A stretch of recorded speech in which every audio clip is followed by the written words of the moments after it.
On a rainy, cold night in a walled city in medieval Spain, guards stood watch, unaware of the impending surprise attack. A Christian army was about to launch an assault.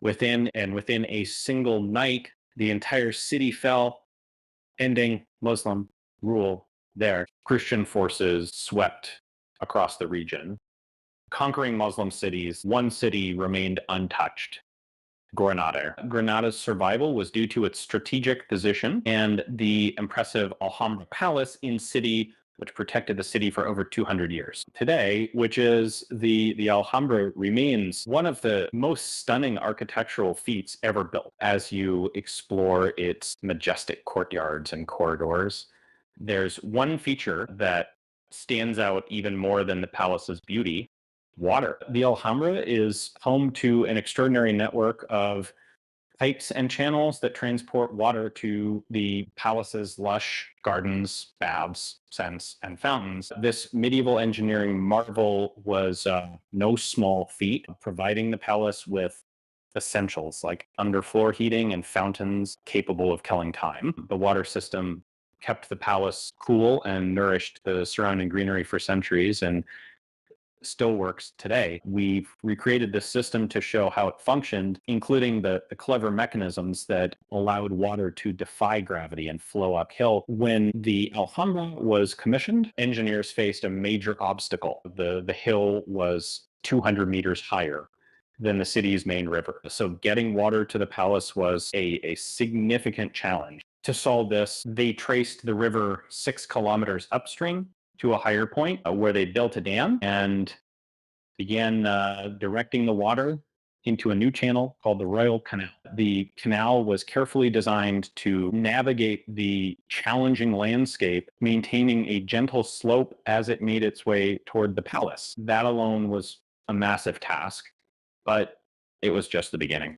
The palace designers had grand ideas: fountains that shot jets of water, bathhouses with heated floors and showers, and water-powered clocks. To make these ideas a reality, they needed much higher water pressure than the Royal Canal could provide. To solve this, engineers dug a large pool much higher than the palace itself. Water from the canal would flow into an underground pipe, which led to 60 meters below the pool. At the well's top, a water wheel was installed, powered by animals.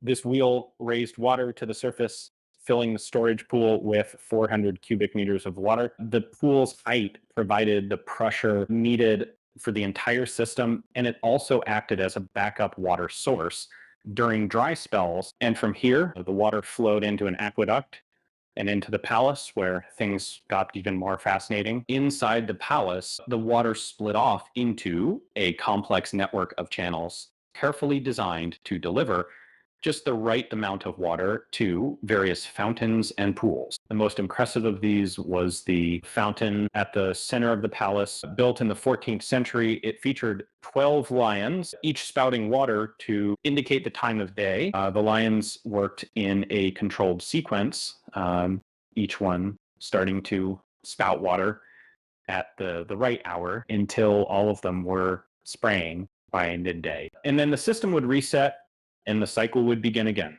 How was this possible with medieval technology? Well, the secret was in the fountain's precise design. To make the time-telling fountain work, engineers cleverly placed 12 holes in a large bowl, each at a specific height. Water flowed into the bowl at a steady rate, causing the water level to rise and activate each lion one by one. The holes were so carefully measured that it took exactly 1 hour for the water to reach the next hole. After 12 hours, that the bowl would be full, and a siphon inside would automatically reset the system. As the water level rose in the bowl, it triggered the siphon, and within seconds, the bowl would empty and the cycle would start again.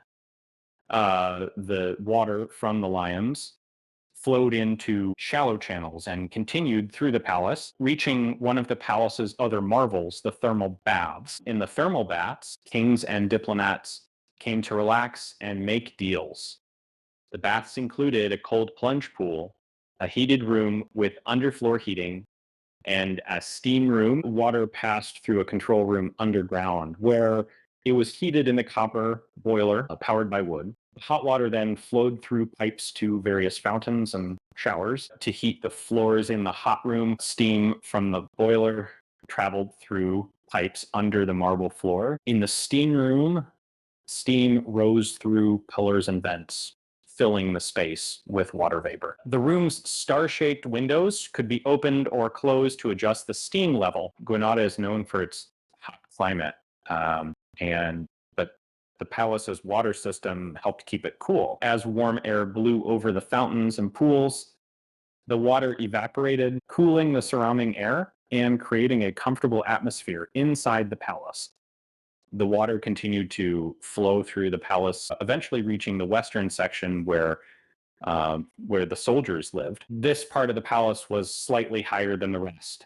So the water had to make final 6-meter climb. Here, the engineers employed a fascinating device that didn't need water wheels, animals, or external power. Water from the system flowed into a container with a hole in the bottom, leading to another container below. And as the water traveled down the pipe, a whirlpool formed in the upper container, creating a low pressure area that sucked air into the lower container. Air and water mixed and were forced through a narrow pipe. Because the water in the smaller pipe was filled with air bubbles, they were very lighter and they could travel higher up the pipe. The constant flow of water through the whirlpool allowed this device